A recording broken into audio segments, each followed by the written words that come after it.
game seems to be on the line. What is it about him? Yeah. I think he's a competitor, and when games are on the line, I would assume from a young man, I would guess he's probably been at his best, because I think he's one of those guys that hates to lose more than he likes to win. So that's why I think you see him elevate his play. What do you think was the difference for your group tonight? I loved our first period. I thought we stopped skating at times after the first period. So then the second point of it would probably be Markey. I guess he made some great saves for us as the game went on, but we also did a good job with our penalty kill tonight. You know, there was situations there where they had 3 calls in a row where I thought we did a pretty good job killing those off. What does Markstrom mean to this team? Everything. You know, he's elite. Like, he is an elite goaltender. So he gives us a chance to win every time he's in the net, and you want that from your goaltenders, but he's also stolen games and situations for us this year that have allowed us to get points. So he's, you know, and I know he's passed someone else on the Swedish goaltender list, so we think the world of him. We really do. You mentioned the PKs. Oliver had a shift in there with Yeah. McKenzie in the box. Yeah. Just on his the goal, but I kind of took away that PK where he really kind of grinded one out there. Yeah, and if I'm not mistaken, he blocked a shot from Pasternak. I think it was him. So not the easiest guy to block shots on. So that's his game continues to grow. And the one thing in the past when we've used Oliver to kill penalties, we like him there because he has the ability to close very quickly on people. So maybe when they're not expecting it, he's on top of them. So he creates a lot of loose pucks. But it was nice to see him block that one tonight too. Ryan, on his goal, he starts the play by breaking up at the defensive zone. When you see him doing that, joining a rush, all that stuff, is that where you go, boy, he's just about on his game, Yeah, where you know it can go? Sure. I think it was maybe this morning or yesterday when we talked about him.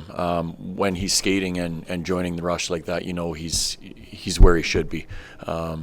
He's an elite skater, and I think we have confidence that if there were a mistake to be made, he'd probably be the first guy back, which is important. But he doesn't take unnecessary risks when he jumps, and that's something he's learned over time. I mean, when we talked when he was younger in Stockton, he was basically a forward, but now he's learned how to play the right way, I would say, where he tries to join at the right times, not at times when it may put our team in a bad situation. Described Kadri as sort of having swagger, and I think we can all see that, but he seems very comfortable and almost like he relishes the responsibility that comes with playing with those young guys and bringing them up. Sure, he does. Yeah, sorry to cut you off there. Please, He does. There's no doubt about it. I mean, I think he's used the word coaching at times, and I think he feels like he has a big responsibility now. And he's had, when you look at his year, he's been consistently one of our best players for sure. Like, he would be right up there for us the way he's approached his this season for us, and it's really great to see him working to bring people along, because that's what leadership's all about. Brian, we've sort of generalized this team at times as playing down to opponents or up to opponents, but do you see it the same way from your group? I don't know. That's easy to say. You know, I mean, if you lose a game, then everybody thinks that you're playing down to someone. But if you're not at your best in this league, and I've mentioned it before, you're not winning. I don't care who it is against. There's stretches in tonight's game where we were not at our best and we had to rely on our goaltender, whether that was against the Boston Bruins or my son's hockey team. There's a pretty good chance you're not going to win, and that's the way it is. So, and we talk a lot about consistency. You have to find that from game to game. Doesn't matter who your opponent is. It has everything to do with who you are and how you play. That being said, like what should it mean in that dressing room that they've beat one of the NHL's top teams twice now in 17 days? I think it just kind of cements some of the belief they have in each other. You know, this is the way I've seen this group all year. So they have some of this stuff, and we got to work on those ups and downs and smoothing that out. But our leadership group is really good right now, and they push, and they will continue to push till we get to where we want to be. Do you think Nazem took something on himself after Lindholm being traded away with that need? You lost an impact veteran centerman.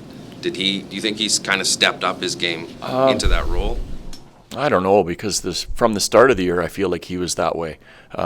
Maybe now he's taking on a few more minutes than he was before, but I feel like he's been consistent from the beginning of the year. So I don't really know how to answer that one because of the way he's played for the full season. Right, just to circle back on Jacob, because he kind of wears that one in the first period. Yeah. When you see that, like, do you expect then, geez, it's going to be hard to get one past him Yeah. because he'll be ticked off, or what do you kind of think in that moment? It was like when we were in New York when he went for the empty net. Like, it ends up in the net. You knew they weren't going to score again on him. You know, that's the way he is. He's competitive like that. And, you know, that was a bit of an unfortunate bounce because I think he had the right idea. He was going to play it hard and it's out of the zone, but it kind of flipped on him a little bit. But for a goaltender the way he is, those don't sit well with them, and you know in those situations that he would be at his best from that point on.